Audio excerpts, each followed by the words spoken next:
I'm absolutely convinced that high-quality coaching is the most effective tool for school improvement. How do I know that? Well, firstly, because that's what our clients tell us. CPD trainer Annie Boate believes coaching can work for everyone.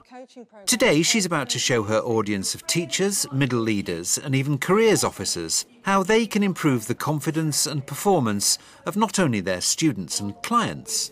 You can also use it with your friends, your partner, your kids, with your colleagues if you want to, and even if you want to, you can use it on yourselves as well. There's a total range of people that come along for coaching, head teachers, senior leaders that want to then move to the next level or want to develop their careers. It might be heads of department, it might be people that are new to a job, or a particular role in school, or it might be students where they're not making as much progress as they could, they're underachieving. A former teacher, Annie had worked her way into middle leadership and was debating which way to take her career when she discovered coaching by chance. I was sat on a train and I read an article and I thought that sounds really fascinating, so there was a number on there, so I rang up the guy and just found out a little bit more, and from that I went to a seminar and just got on the training from that. It's taken me sort of 10, 12 years to really tweak things, refine things, make lots of mistakes and then work out, well, yeah, this is what works, this is what doesn't work.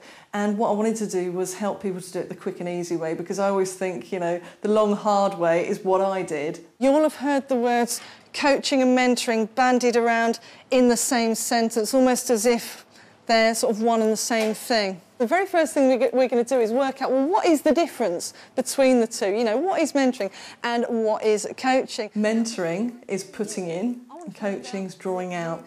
If you think about it in terms of mentoring, it tends to be a more experienced colleague in a more senior role a lot of the time. So they tend to come along and they say something like, well, if I was you, I'd do this, or try doing that, that's what worked for me.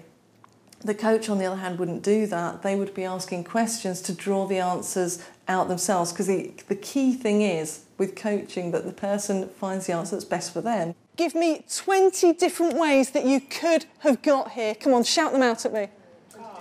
Yeah.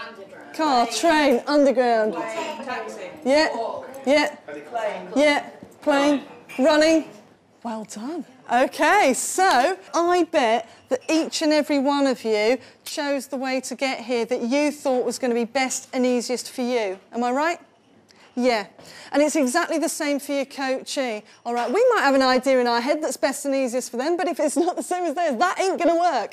All right, so the important thing is they have to get there, they have to achieve their goal in the way that is best for them. How they get there doesn't matter. The outcome is exactly the same. The coaching, by having a structured conversation, you do things in a particular order, you work step by step through a model, but you've always got to believe that the client's got the answer themselves.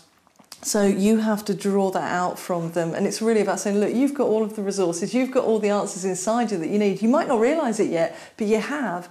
And a skilled coach is able to draw on all of the skills that they've learnt during their training and put that into the coaching conversation so that they get that kind of bingo or that light bulb moment. If we fix things, we actually disempower people. What the coach approach means is you are actually getting them to become far more resourceful and responsible, because once they get used to solving their own problems, if you like, or coming up with a way forward for their own challenges, they'll stop coming to you and you'll end up with a load more time, which can only be a good thing, can't it? I mean, I know how busy schools are. People don't come to coaching because they're broken, they don't need to be fixed, it's not about problems. Actually, some of my clients are the most successful school leaders who literally just want to get the best out of themselves and want to get the best out of their teams that they're working with.